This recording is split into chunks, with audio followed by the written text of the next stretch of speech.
മരിച്ചുപോയ ആൾക്ക് കൂടെ സമാധാനം കൊടുക്കില്ല എന്ന് പറയുന്നത് മോശമാണ്. അച്ഛനെ അനാഥാശ്രമത്തിൽ കൊണ്ടുപോയി തള്ളിയെന്നല്ല പറഞ്ഞത്.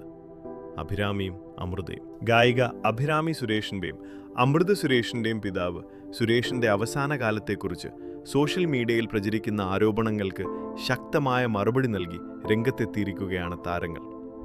കുടുംബം പിതാവിനെ പരിചരിച്ചില്ലെന്ന തരത്തിലുള്ള പ്രചാരണങ്ങൾ അടിസ്ഥാനരഹിതമാണെന്നും ഒരു വ്യക്തിയുടെ വാക്കുകൾ വളച്ചൊടിച്ചാണ് പലരും തെറ്റായ വാർത്തകൾ പ്രചരിപ്പിക്കുന്നതെന്നും അമൃതയും അഭിരാമിയും പറഞ്ഞു.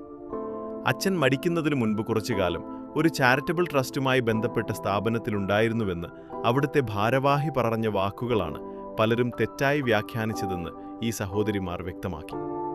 ആ പ്രസ്താവനയെ അടിസ്ഥാനമാക്കി സോഷ്യൽ മീഡിയയിൽ നിരവധി തെറ്റായ ആരോപണങ്ങൾ ഉയർന്നതായും അവർ പറഞ്ഞു. മരിച്ചവരെയോ പ്രായമായവരെയോ പോലും വെറുതെ വിടാത്ത സോഷ്യൽ മീഡിയ പ്രവണത വളരെയധികം വേദനാജനകമാണെന്നും ഇവർ അഭിപ്രായപ്പെട്ടു.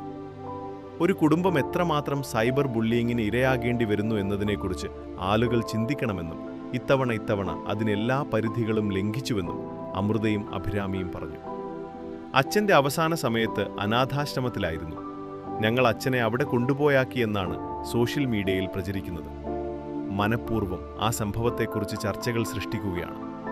ഒരു ഷോയിൽ ഒരു സാർ വന്നിട്ട് ഞങ്ങളുടെ അച്ഛൻ അവരുടെ ആശ്രമത്തിലായിരുന്നു, അവരവിടെ കൊണ്ടുപോയി തള്ളി എന്നൊക്കെ പറഞ്ഞാണ് പലരും റിയാക്ഷൻ വീഡിയോ ചെയ്തത്. ഇത്ര വലിയൊരു കാര്യത്തെക്കുറിച്ച് റിയാക്ഷൻ വീഡിയോ ചെയ്യും മുൻപ് ഒരു ഫാക്ട് ചെക്ക് നടത്താമായിരുന്നു. ഈ പറയുന്ന കാര്യങ്ങൾ ശരിയാണോ എന്നറിഞ്ഞിട്ട് വേണ്ടേ ഇതുപോലെ വീഡിയോകൾ ചെയ്യാൻ. ഒരു കുടുംബത്തെ വേദനിപ്പിക്കാൻ വേണ്ടി ഇങ്ങനെ ചെയ്യരുത്. ആരെയും ഇത്തരം മോശം കാര്യങ്ങളിലേക്ക് വലിച്ചിടരുത്.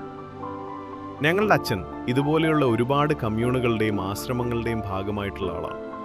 ഈ ചർച്ചയിൽ പറയുന്ന മിത്രകുലം എന്ന കമ്മ്യൂണിലും അച്ഛനൊരു ട്രസ്റ്റിയായിരുന്നു. ഞങ്ങൾ ഇടയ്ക്ക് അവിടെ പോകാറുണ്ട്. വയസ്സായ ആളുകളെ സംഗീതം പഠിപ്പിക്കുക, സ്റ്റേജിൽ കൊണ്ടുവരിക, ഇതൊക്കെ അച്ഛൻ ഇഷ്ടത്തോടെ ചെയ്തിരുന്നതാണ്.